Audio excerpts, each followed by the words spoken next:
Hey, good morning. It is Monday. And let me pull this down here. And I'm starting a new book today. So I'm pretty excited. I went through the process this morning. I got up at like 5 o'clock and did my stuff. I don't know. I don't know how I got up that early because with springing ahead yesterday, it was actually 4 o'clock, I guess, if you look at it that way. I don't know how I did it, but I did it and I felt pretty good about it. Moving along this morning, I got up, did all my good morning stuff, went through the book. It's funny because I just wrote about this yesterday. I normally set up define my day on a Sunday night, and then start my first day. Good morning, Angel. I start my first day on the Monday. So Sunday is like the day I set up the book, or set up the week if I'm just moving from week to week, which I am every week. But then I do like day one or the first day of the week on Monday. And I just wrote an email about it, but I didn't do it yesterday. We just had a lot going on and it didn't happen, but I did do it this morning. And I think maybe that's part of my motivation for getting up in the morning. I think because I already had my day planned out. If you followed along and we've talked about time blocking and pre-planning our priorities for the next day. So while I didn't write my priorities down on day one in my book yet, I had actually already scheduled. I scheduled up until 3 o'clock this afternoon, and I have something else that I know I need to put in after 3 o'clock today. So my day was pretty packed, and like it was full. So I was already aware of that and going to bed. Now I know some people maybe have a little anxiety and they think of all the things they have to do, but I think it's good practice. I think that when you do that, when you have everything planned out and you have that little like pressure to get out of bed at a certain time to maintain your schedule, once you get over the anxiety part of it, you realize that it's actually helping you because anxiety comes from like not doing the things that we need to do for most people. It's this not doing the things that we most need to do. And when you have it all laid out and you have a good awareness of your time, it's a lot easier to feel like you have things a little bit under control. Now, things pop up, things get knocked off, but it's just our job to readjust, regroup, and kind of push through it or persevere through it. So, good morning, Belinda. Good to see you. Thank you for joining me. Man, I look really shiny right now. It's bright in here right now. It's really sunny. I don't know what it's like where you guys live, but it is really sunny today. I'm looking forward to it. The boys are looking forward to some 65-degree weather and a long evening. They had a hard time getting out of bed this morning, though. I almost snuck a photo of them like trying to drag themselves out of bed because they get up at 7:30, and with it actually being 6:30, they had a hard time. But yeah, so getting back to the time blocking thing, having that little bit of like I know what I need to do tomorrow. It's kind of like it gives you that little short sense of purpose, a short term sense of purpose. On the positive side, so I was going through my, the monthly review this morning in my old book, and I did pretty good with the priorities. My health, actually, I set a goal of a certain weight, and I blew it out of the water by 4 pounds. I actually lost 10 pounds over the past 4 weeks, and that's a huge amount for me. And it's not. It's not because I did anything crazy.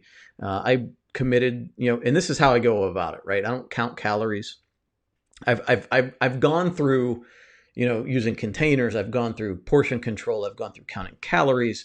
After reading Willpower and realizing that like all of that is teaching me to disregard what my body wants, I started focusing more on making sure I was just eating the healthy things, drinking the right amount of water. In fact, I chug water nonstop all day. Like if I have free moment, I'm just like, okay, before I jump in the shower, I'm going to chug water. Before I do this, I'm going to chug a water. Before I leave the house, I'm going to chug a water. Like I just do that constantly. But I made like a couple of rules that we discussed in the past. I go to the gym a certain number of times per week. My minimum is 5, and I shoot for 6. I've never hit 7, I don't believe. But I have a certain amount of water I try to do. I have 200 ounces of water I try to do every day. and which is a lot. I know you might not be able to do that, but and then as far as food's concerned, my rule is just no sugars, no carbs. And if I do break that, it's not to a crazy degree. It's just like, okay, I'll have a couple of Hershey Kisses. I'll have a couple of little Cadbury mini eggs, stuff like that.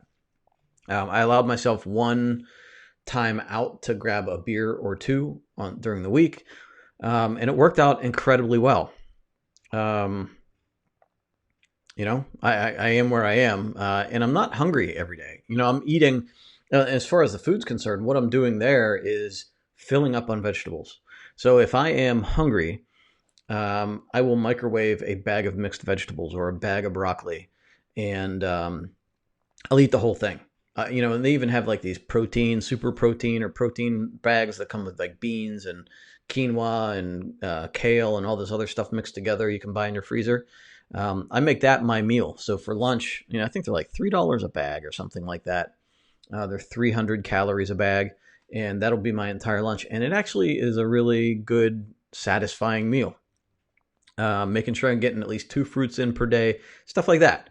And so if I'm following like these basic guidelines, I'm not ravenous. Like I've already broken my sugar craving, right? I've already broken that sugar addiction. So I'm not craving sugar and carbs.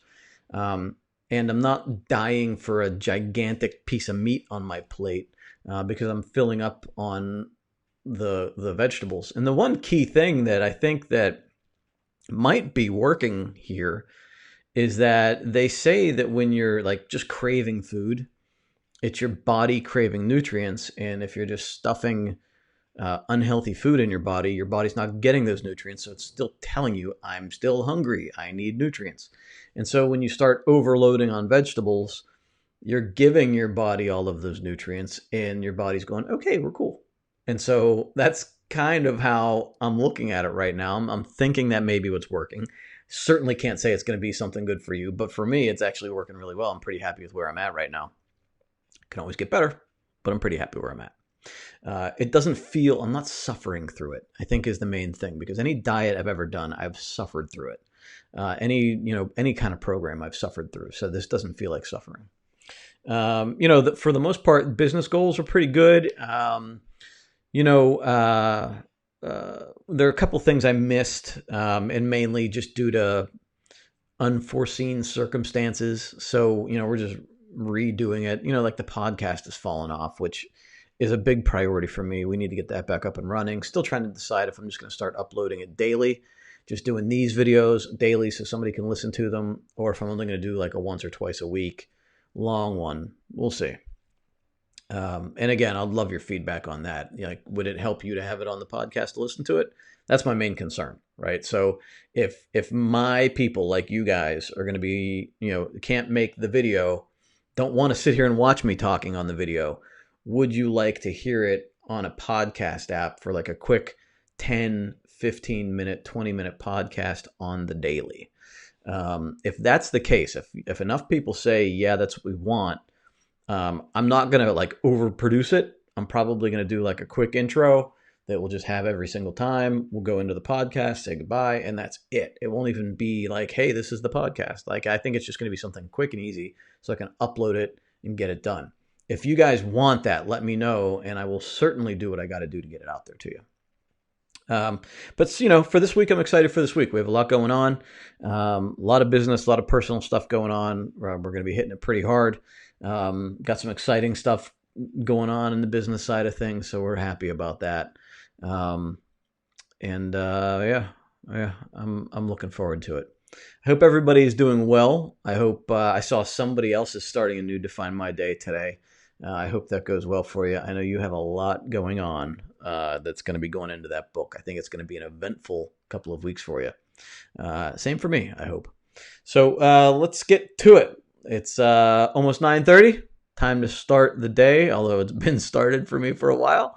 I will talk to you soon. Take care. Bye.